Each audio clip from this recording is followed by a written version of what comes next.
Hello दोस्तों, तो कैसे हैं आप लोग। स्वागत है आपका फाइन 3D आर्ट्स में।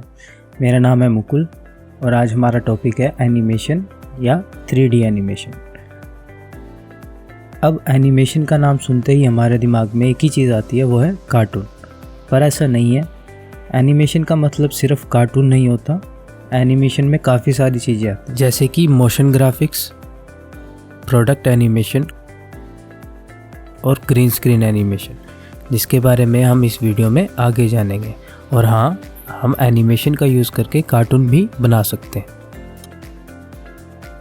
तो एनिमेशन का मतलब होता है किसी भी ऑब्जेक्ट, टेक्स्ट या ड्राइंग का एक ऐसा सीक्वेंस बनाना जिससे मूवमेंट का इल्यूजन बने, उसे एनिमेशन कहते हैं। और एनिमेशन के मोस्टली 4 टाइप होते हैं, जिसमें सबसे पहले आता है ट्रेडिशनल एनिमेशन, जिसमें सीक्वेंस वाइज स्केच बनाकर हम मूवमेंट का इल्यूजन क्रिएट करते हैं और ये एनिमेशन के सबसे पुराने टाइप में से एक है।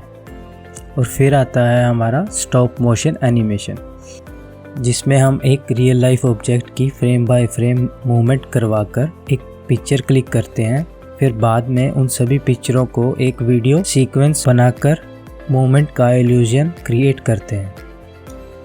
और थर्ड नंबर पर आती है हमारी डिजिटल एनिमेशन, जिसमें किसी भी 2D या 3D ऑब्जेक्ट को सॉफ्टवेयर का यूज़ करके मूवमेंट दी जाती है, जो कि आज के टाइम का सबसे पॉपुलर मेथड है एनिमेशन बनाने का।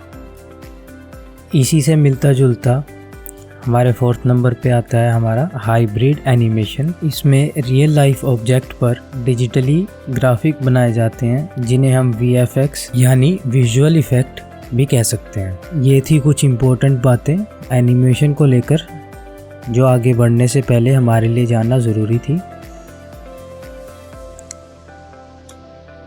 नेक्स्ट लेसन में हम डिजिटल एनिमेशन को स्टडी करेंगे और इसे बनाना सीखेंगे। तो मिलते हैं नेक्स्ट लेसन में।